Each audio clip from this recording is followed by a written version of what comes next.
Greetings and blessings, everyone. How you doing today? I'm Yogi Young, aka Buddha Mu, and today is just a quick introduction, well, reintroduction about who I am and what I'm trying to do and where I'm trying to go with this channel. So, who am I? I'm located in Tampa, Florida. I'm originally from Chicago, Illinois. We grew up to about 13 years old and moved to Broward County, and then around 18 from Broward County to the Tampa Bay area. From 2003, I was a CNA up until 2013, and I became a home health nurse specializing in wound cares and IVs. And then for the last 4 years, I also been a yoga instructor, teaching yoga in classes and also teacher trainings.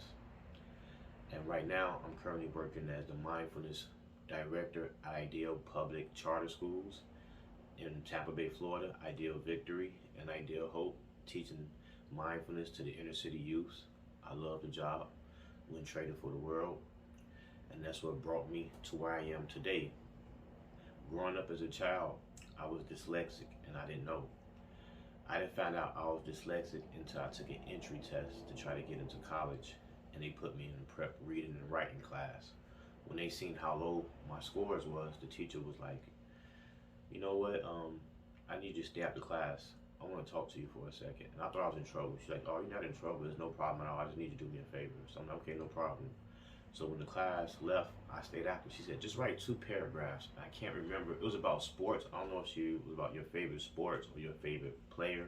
It was something, 2 paragraphs. So as I wrote these 2 paragraphs out, as soon as she looked at it, she was like, the public school system has failed you. I'm like, what are you talking about? She was like, have anybody ever told you you was dyslexic? And I was like, no, what is that? And she was like, don't think there's nothing wrong with it. It's like a disability. And when she was telling me this, she was like, I need you to go to USF and get tested for it. So once she said a disability, I automatically was like, nope, I'm not going to get tested for it. I don't even want to, ain't nothing wrong with me. I ain't got no issues. It is what it is. And what's crazy is that throughout growing up in school, I failed a lot. I got held back in 1st grade. I got a lot of F's and D's. I'm gonna post my report card on there so you can see. Even in high school, I failed English every single semester. And I remember in 9th grade, a black teacher made fun of me because I couldn't pronounce a word right when I had to read out loud. So I ended up skipping school. From that day on, I never went to English. I went to in order to pass, what I did was I went to summer school for 9th, 10th, and 11th, and 12th grade so I can graduate on time. I went to night school because I knew that you can cheat. The teachers don't pay attention, so I was just waiting for summer school to just cheat on the test to pass. And the same thing with night school. But it kind of bit me in the butt when I went to go be a nurse because we had to take medical terminology. And in medical terminology, you had to spell the words out. And that was the first chapter in anything on the nursing thing was nursing terminology. And that's when I couldn't take it. And I'm like, you know what? I'm gonna have academic probation. We haven't even got started. This is the first month, and it's only terminology. I know what the terminology means. I know the definition, but I can't spell the word correctly. So out of frustration, I finally went and looked up what dyslexic was, and I realized that it was a gift. Even though it held me back in certain areas, it excelled me in others. And I realized that a lot of people that I looked up to, like Albert Einstein, was dyslexic. So with dyslexic, you normally have like speech impediments. I used to stutter more when I was younger, but now I got control of that stuttering issue. Every now and then it comes back and I start tripping up my words, but I have to breathe and slow down.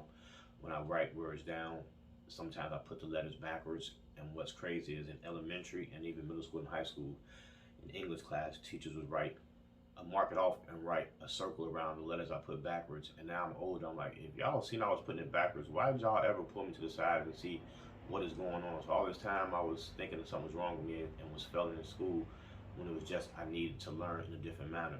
So being dyslexic is not really a disability, is actually a gift, but you learn a certain way. So I'm good with my imagination, I'm good with symbols, I'm good with a lot of things, but I'm not good with spelling, speaking, and putting back words on paper. So just a quick background about me. And another thing is, it was hard for me to actually become a nurse. I do have 3 felonies, even though they're in traffic. They get a suspended license, but I also have fleeing loot and the scene of an accident and some other things, but and resisting arrest. But all long story short, they approved me to work as a nurse. I told the truth before I took the board. I wrote it out, and they were like, you know what? Since you told the truth, I told them that I would apologize. I thought I was young and dumb. I thought I was gonna get away with what I did. That's the reason why I did it. So I wasn't trying to explain myself. I was just letting them know I was guilty and I'm a changed man. And they didn't even ask me to come in for a hearing. They just forgave me and told me I can take the exam, and I passed the exam. The same thing for working in the schools. I wrote out what I did. There was no issue. I told them I had felonies. Boom, they still hired me. I'm working with the kids. So that's just a background on who I am. Now, what I'm trying to do. Now, coming from Chicago and moving to Broward County and also lived in Town Bay area. Oh, one more thing before I get that about my background. I love traveling the world. In 4 years, I went to like 15 or 13 different countries. One of the recent ones I've been to is India. I've been to the Himalaya Mountains in India. I've been to the Andes Mountains in Peru. I've been to Mexico, Jamaica, Panama, Guatemala. Yeah, so I love to travel. I went on this long journey trying to find out who I am, looking for meaning to life. And in the process of that journey, looking for meaning to life, because I was hurt from a divorce and I was just broken, and life felt like it had no meaning, and I couldn't figure out what is the meaning to life. And throughout the process, I never forget this. It was in Machu Picchu. When I got to Machu Picchu, I realized that there was no meaning to life but to live it. You living it is the meaning to life. And everything you're looking for is right here on the inside. So I went on all these journeys throughout the world, traveling to find meaning. And the whole time I realized I was the meaning. The truth was right here within me. And it was just a veil of ignorance that was covering it. And ever since that veil of ignorance opened up, life been opened up so many doors for me. And I want to be able to share these experiences with my community, with my people, in a way that they can understand. Because I feel like we've been domesticated, and we've been programmed, and we've been broken and put back together the wrong way. So we live a certain lifestyle in a certain way, and we have a certain mentality that tends to be harmful towards our future. So I want to bring mindfulness to the community.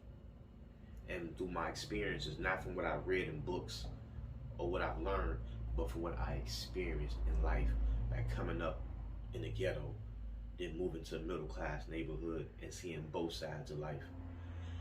I wanted to be able to bridge the gap, because a lot of times you have people who come on here and they call themselves spiritual, and all they deal with is so-called spiritual matters, but yet life is more than just spiritual. Life is everything. Life is equal. And I believe in holistic healing. I believe in it's a balance of everything. You can't neglect anything in life. And that's the philosophy I live by. Balance everything. Like the body is the body is the visible spirit, and the spirit is the invisible body. You can't neglect either. So I want to be able to bridge the gap and bring our community to a middle way, to a middle path, to where we can bridge this gap. And my job is not to teach you how to think or what to think, but how to process your own reason and logic to come to your own conclusion. So if you ask me, hey Marco, is there a God? I can't tell you yes or no. If I tell you yes or no, all that's going to do is either make you believe me because I said something really good, or make you disbelieve me because I said something that you really didn't believe me. But did you really experience it? Is it really true? Is belief and truth the same thing? And the only way, if you know if God is real through truth, is to experience it. And if you haven't experienced and you experience he's not real, or it's not real, or you have experienced that it is real, that's the only way to truly really know anything, is through experience. So I bring my experience to the table to help spread this light and this information to the community.